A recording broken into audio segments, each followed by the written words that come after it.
All right, so welcome back from the break. We're going to go ahead and jump into our first video lesson for the Focus on Grammar book. Please have your Focus on Grammar book out and ready to follow along. So before the break, we were talking about can and could, be able to, asking permission with these. um, so seems like a long time ago when we started Unit 13 about can, could, and be able to in reference to ability or possibility. I'm not going to go over that a whole lot right now. So please review over that. If you have any questions, let me know. Um, Basically, the things to remember is, we use can and could, be able to show that you are able to do something, you have the ability or you have the possibility. I can run fast, or she could in the past run very fast. Um, Again, I'm not going to spend a whole lot of time with that because I think everybody got a pretty good grasp on that. Just look over that unit. Again, if you have questions, let me know. So also before the break, we got started on Unit 14, which begins on page 189 of the book. And we started talking about can, could, may, and do you mind if. So these are ways that we ask for permission in English. So I'm going to go over some of the rules of those again, even though we talked about it a little bit, because we didn't get a chance to practice any of it. And again, I know it's been a while. Um, so over on page 191 in the book, we have the basic structure of how we use can, could, may, and do you mind if. So if we're using can, could, or may, these can be used pretty interchangeably. Yeah, we just start with the can, could, or may. We give our subject. If we're talking about questions, we use the base form of our verb, and then we complete the question. So can I sit down is asking for permission to sit down. Could he join us? So does he have permission to join us? May we help you? Do we have permission to help you? And like I said, we can use any of these words.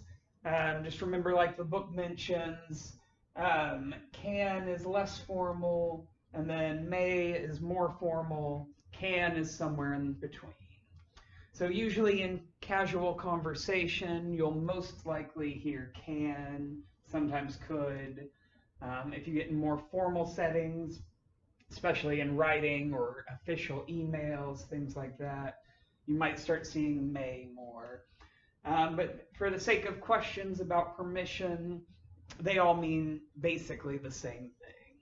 And they all take on the same form.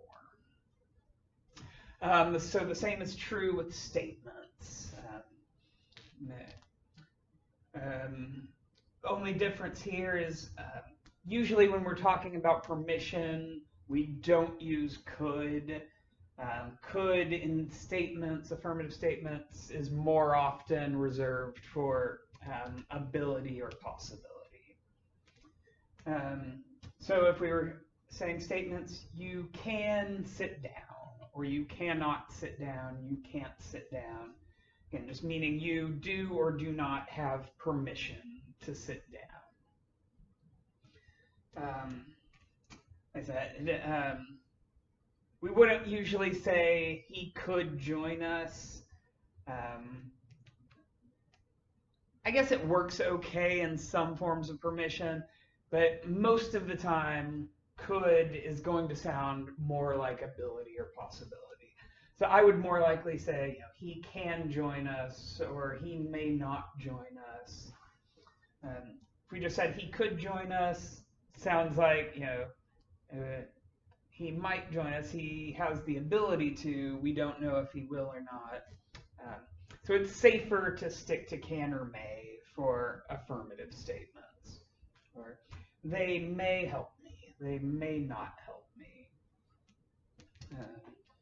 I don't have it up on the board, but when we have answers for these can, could, or may questions, you can answer with short answers. You know, just yes, no, or yes, you can, no, you can't.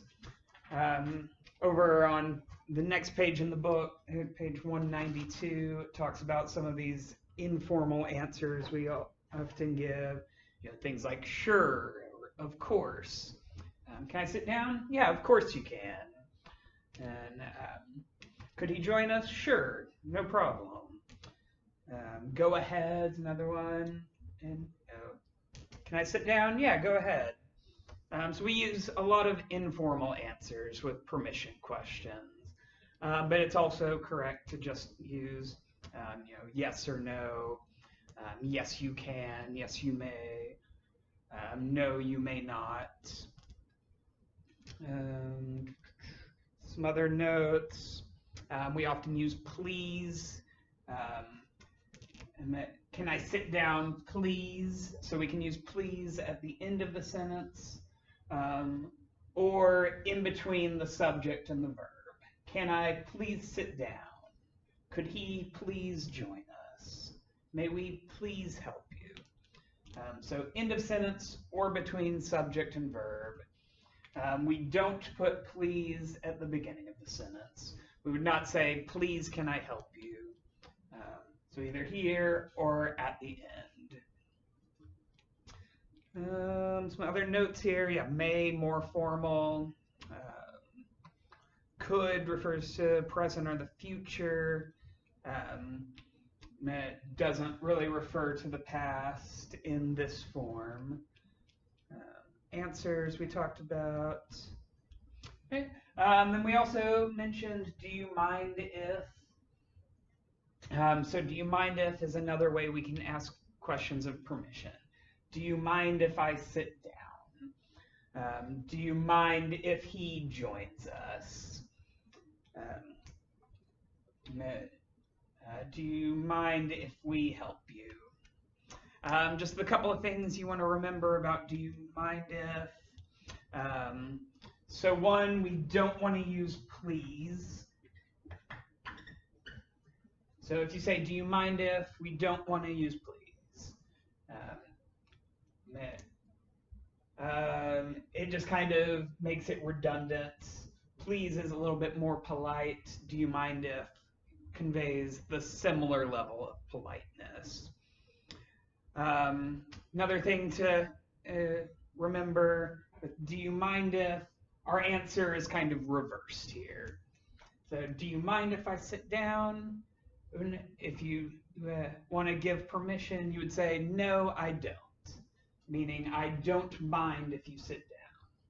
So no, I don't mind means yes, you can. So that could be a little bit confusing. But just remember, it's kind of a reversal with do you mind if.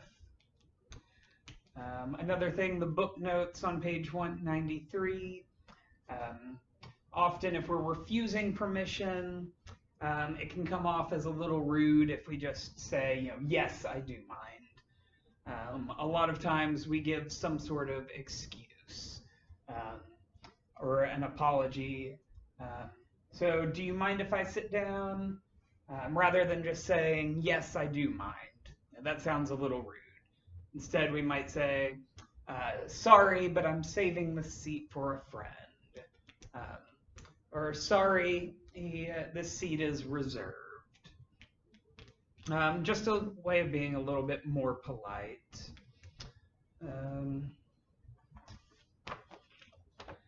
It also mentions, do you mind if is more common in conversation than in writing. Again, it's just kind of a polite, casual way of saying things. Yeah, so like I said, we talked about all of this before the break, but I thought you might just want a little bit of a refresher on it. So now I'll let you go ahead and work on some exercises. We'll talk a little bit more about this tomorrow, go over the exercises. But please, if you have any questions, let me know. If while you're doing the exercises, you're confused about something, and send me an email, text. I will do my best to answer that. And so we will talk more about this tomorrow. Thanks.